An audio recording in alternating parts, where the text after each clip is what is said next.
Hi BookTube! My name is Sarah and welcome to the Bookish Knitter. Today I'm coming to you with a bit of a quick chatty catch-up video, excuse me, I'm rusty, and a summer reading announcement, a summer read-along announcement I should say. So it's been a little bit since I've sat down and talked to you guys. It's been about 2 weeks. So first off, I'm fine. I feel good. I'm tired still. I mean, that's the standard for me right now. The reason I haven't been posting videos is basically because I haven't been reading. I literally can say I have not picked up a book in a week and a half, at least. So I'm not going to sit down here and film a video when I have nothing to talk about. I think that I have been stressing without stress, not realizing that I was stressing, but I was obviously stressing out, or I am stressing out about this doctor's appointment I have coming up in a week or so, June 11th. So, I'm assuming we don't know what's happening. I know things are changing. I know how I'm feeling. And, I'm really hoping to get through the summer before any major decisions are made, but I don't know, you know what I mean? So every one of these appointments, when they start to creep up, the anxiety starts to creep up as well, right? As much of this part of me kind of sort of wants this all done, another part of me is like, no, I'm good. We can wait. I mean, for obvious reasons, we can wait. It's the 1st of June today is when I'm sitting down to talk to you guys. I'm like, fresh month. Let's start back off fresh. And I have some books I want to read. I might do a little mini TBR. I don't plan on being, I'm going to read all these books. But I've been doing my next 5 books. I might film one of those tomorrow. I'm kind of sticking towards more the category romance Harlequin because they're quick and easy to read. And, what I have been doing instead of reading is I have been listening to a ridiculous amount of music. That's in the car and, to and from work. I am really utilizing my Spotify subscription. Let's put it that way. And at work, all day long at work, pretty much. I'm super, super excited. I've got this concert I'm coming up on Thursday. I'm going to see Hardy. I can't wait. Music is just it's been a happy place for me over the last few weeks or month or so. It always has been. I've always loved music, but even more so, I think it's just been very relaxing. And it's because I mostly listen to country. It really is good storytelling too, right? Side note, is anybody else obsessed with the I Had Some Help song by Post Malone and Morgan Wallen? That song gets listened to daily. At least 2 or 3 times a day. I'm surprised I haven't made myself sick of it yet, but I will post the video below if you guys have not seen it. It's the most cheerful breakup song you have ever heard. It's just delightful. And it's Morgan Wallen. Sorry. So anyway, I've been loving that, but that's basically where I've been. And then on lunchtime at work, I've been doing some knitting on my socks, and I've actually been watching either BookTube or listening to podcasts, which has been quite lovely. So I haven't even been listening to audiobooks, nothing. This is the longest I've gone in years without picking up a book. And I miss it now. So I want to jump back into it. And I am here to this part of the video to talk about a quick read along that I am doing this summer. A very low-key read along. Basically, it's a 6-book series that we're going to be reading, or I am going to be reading it. If you all want to join me, that's great. I originally had planned to do a much bigger kind of really, really fun, all-inclusive kind of reading event this summer that was going to take place over the whole summer.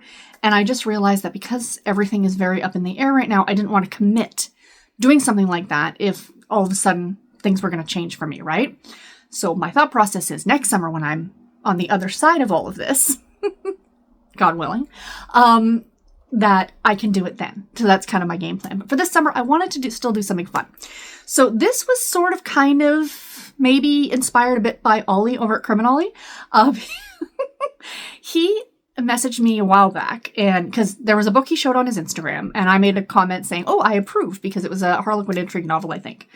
And they get the Heroes ones in the UK, so it's like a 2-in-1 volume. And he's like, hey, these Colton books, do you have to read these in order? And my, of course, first response, if you've watched my channel for any length of time, is, what's that? No, that's right. No, you do not need to read series in order. But I did have a caveat to that. But with the Colton books, they come out in groupings. So the original Colton series was released, and I think it was like 25 books. And then they started breaking it into mini-series. So you have like the Coltons of Wyoming, the Coltons of New York, the Coltons of Owl Creek is the one that's out this year, the Coltons of Mars. I don't know what's coming out next. There's a handful of them. So I was within those miniseries. So it could be anywhere from 6 books to, I think I've seen as high as like 18 maybe, or 12. I can't remember. But, you know, like let's say you get the 6-book series, you might want to read those 6 books one after another, because either A, you're going to get an overarching story plot, or B, you're going to get characters that you're going to see from book to book to book. Now, if you're someone who doesn't generally care about that like me, have at it, read whatever you want. But I thought it would be kind of fun, and I went back as far as I could find to the very first miniseries. So not the first 25 books in the Colton series, but because they were actually published as like standalone novels. They weren't published as category. They were published by Harlequin, but they were published almost as the Colton miniseries. And they're kind of hard to get your hands on, to be completely honest. But the first miniseries, which was published for category under the romantic suspense line, you can get all of these digitally on ebook. So there are 6 books in the original series, and it is the Coltons of Montana series. And this is going to work for a couple of readathons happening this summer. So this month now in June, Michael K. Vaughan is hosting June on the Range, which is to read cowboy books. So our first book in this series, all of them, if you really think about it, because they're set in Montana, are cowboy books. And then, of course, in August,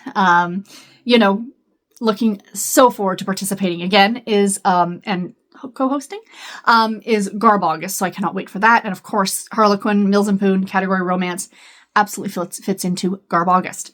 So I apologize that this is coming out on the 1st of June. I had planned on getting this out earlier, so you guys could maybe hunt down the books if you wanted to, but it is what it is. So it's going to be 2 books per month, and for the 3 months. So June, July, and August. And I think that's a pretty reasonable reading schedule. Originally, I was going to pick one of the 12-book series, and I thought, well, 4 books a month might be a little bit much for people, because I know not everybody reads at the same speed. And, I thought this would be a great starting off point. Plus, like I said, it's the earliest one that I think that there is when it eventually moved from being a mini-series on its own to being categories. So, if you will just excuse me for a second. I love water. So these all came out in 2010. So the first book in the series, so the first 2 that we're going to be reading in the month of June. The first one is Colton by Marriage by Marie Farinella. Cover of it's going to be right up here. As you can see, there are horses. There's a guy in a cowboy hat. Absolutely fits for June on the Range. Michael K. Vaughan may argue that with me. It fits for June on the Range, as far as I'm concerned. The second book in the series, which we're also going to be reading this month, is Colton. These are so 2010 titles, you guys. Colton Agent's Virgin Affair. And this is by Linda Conrad. So I'm looking forward to this one. And like I said, these are all part of the romantic suspense line, which is different from the intrigue line. I've talked about this before, but in case you are new, the intrigue line focuses a lot more on the mystery or the intrigue, if you will, that is happening. Whereas the romantic suspense line is definitely more romance than suspense. So these have a lot more adult content than the intrigue books. In July, we're going to be reading book 3 and book 4, and book 3 is The Librarian's Secret Scandal by Jennifer Morey. And then book number 4 is Dr. Colton's High Stakes Fiancé by the great Cindy Dees. I adore Cindy Dees' writing. I love the covers on these. I just think that they are so... This period of time when Harlequin was producing these books, these covers, and actually it says Silhouette, if you guys look and you can see that on the cover, it actually says Silhouette because they were still being published under the Silhouette banner at that time before they really did amalgamate over to Harlequin. So yeah, this is like a little category romance schooling as well. It's category romance history, if you will. Then we have for August, the final 2 books in this miniseries. The first one is P.I. Daddy's Personal Mission by Beth Corneliuson. And we're ending it off on a Christmas book, my friends, with Colton's Christmas Baby by Kara Whidden. So that's book number 6. So those are the 6 books. I'm going to list all 6 of them below, you guys, so you can check them out. I hope that you'll join me on this. Let me know in the comments below. I will set up a thing on my Discord so we can all discuss them if you want. But I am super excited. I think it's going to be a lot of fun. I know a lot of you have asked about the Coltons. I did do a video for Harlequin years ago on the Coltons for their 20th anniversary. I will find it and I'll link it below as well if you guys want to go check that out to get just a bit more information on them, on the book series and stuff like that. But yeah, so that's just a quick update from me. I don't know how often I'm going to be back posting. I'd really like to sit down at least a couple times a week to talk to you guys because I've missed you. And I think it's kind of a good thing for me to keep myself accountable in terms of reading. Now, I know it's a hobby and you shouldn't have to keep yourself accountable for your hobby, but I miss it. And, you know, I find at night now I'm just sitting in front of the television, just vegging out, and that's not who I am. So I miss not having a book. And I just got some books in the mail yesterday, sent to me by an author, actually, and I'm super, super stoked. And one of them I'm going to be starting today. So, yeah, my first bit of reading in a couple weeks. So I'm super stoked. But I will probably be back tomorrow. As my voice gets very high-pitched. I will probably be back tomorrow with my next 5 books because I think you guys really like it when I do that, and I like doing that too. And I noticed Steve Donahue has been kind of been inspired to do the same thing. And I jokingly said to him in his last video, I posted in the comments saying, wouldn't this be great as a tag if people start doing this as like a book tag, like my next 5 books tag, just sharing what your next 5 books you're going to read is. I just thought that would be fun. Anyway, guys, that's it. I hope you're going to join us this summer. Let me know. And until my next video, everybody, take care and happy reading. Thank you all so much for watching. Bye, guys.